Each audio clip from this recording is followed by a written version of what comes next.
So even though Celine and AFIBA got missing on the 27th of April, that is between 27th of April to 29th of April, by this month, June, we are dedicating the month of June to get a closure for the families of both Celine and AFIBA. We are hoping to get a significant update. We want to know if these girls are still alive or not. Because of that, foreign news, tabloids, and media houses are covering this particular story because it's undoubtedly the biggest story in Africa this year, the disappearance of these two missing girls.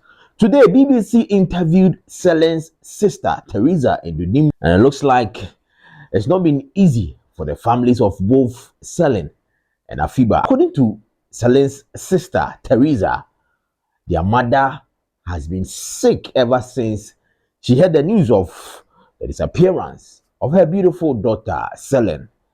The same for AFIBA's family. AFIBA's mother is currently being hospitalized and is battling for her life because AFIBA is dear to her.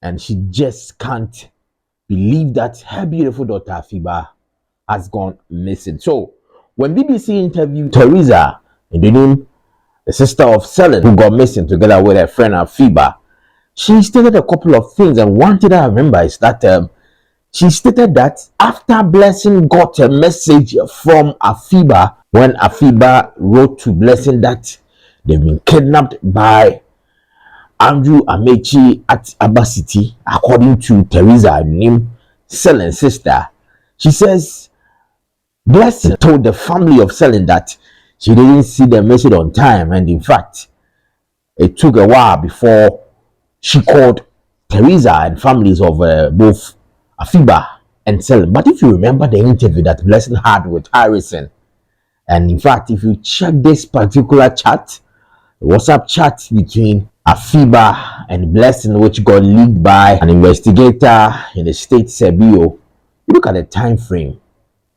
The time that Blessing replied, AFIBA doesn't really collaborate with the story of what Celine Sister is telling BBC, that Blessing told them that probably her phone was somewhere, probably she was busy, she didn't see the message quickly, and then she had to respond to the message that AFIBA sent her concerning the kidnap story before she contacted them. And there's a bit of, I don't know how to explain it. If you listen to the interview that Blessing had and what Teresa is telling BBC, clearly you would see that maybe somebody is lying. Well, I don't want to talk much. Let's listen to this particular interview. Teresa, in the name Celine Sister, had a convo with BBC. When I return, a billionaire has taken his own life. This is very tragic. Let's listen to this and I'll give you more details about the billionaire who is no more. You know, say Celine dey miss na her friend will be Blessing, will call me for phone. Say Celine and AFIBA they miss. Say AFIBA send a message and she be no see the message on time. Now immediately she see am now she come they call me. Okay guys, so let's pause it right there and do critical analysis of what Teresa Ndunim is saying. I mean, Celine's sister. This is what she told BBC.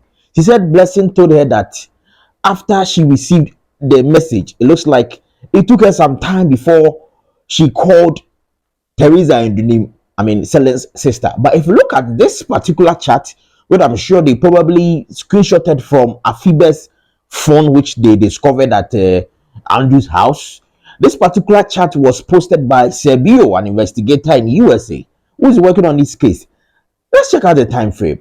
AFIBA sent the message on 11:23, and Blessing replied 11:24 a.m. So if Blessing tells Teresa, Celine's sister, that it took her time to realize that she's gotten this message about kidnap from AFIBA, it's just a 1 minute difference.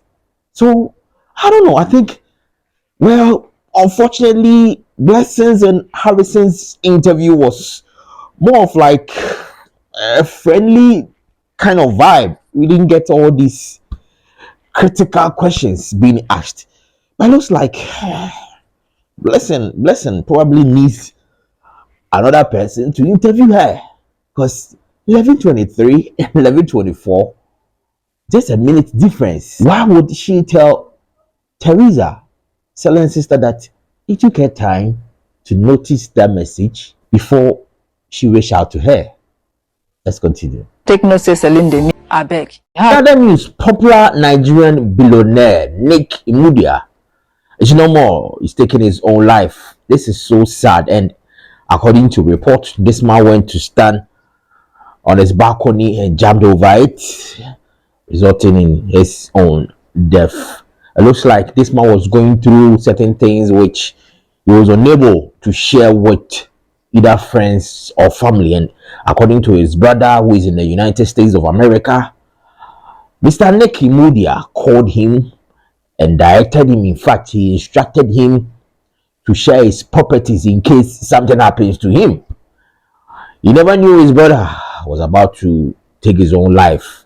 Not only him, Mr. Nick Imudia, who is the former CEO of Konga, an e-commerce platform in Ghana. You'd say it's like Gigi, Tonaton, Jumia. Yes, one of the biggest platforms in Nigeria. He was the former CEO and currently is the CEO of Delight. He also called his daughter and told his daughter he'll be there for her even when she doesn't see him. And it looks like he was preparing to take his own life. It's so sad and very unfortunate. It is so sad. I'm sure people need to take care of their mental health. If something is wrong with you, don't feel shy. Just talk to your friend or anybody, like relative, because for this man, a rich man, a billionaire who is doing so well, he's headed bigger companies, big companies, Konga, Delight. He has his own houses, cars, living the best of life. Why would Mr. Nick Imudia decide to unalive himself? And it looks like probably he wasn't paying so much attention to his mental health. People they go through things. Sometimes it's not always about money. Some issues there you have to discuss it with friends or family members. It's so sad. Condolences to the family of Mr. Nick Imudia, former CEO of Konga and current CEO of Delight. His friends, his families, his children, and all his relatives. May his soul rest in peace.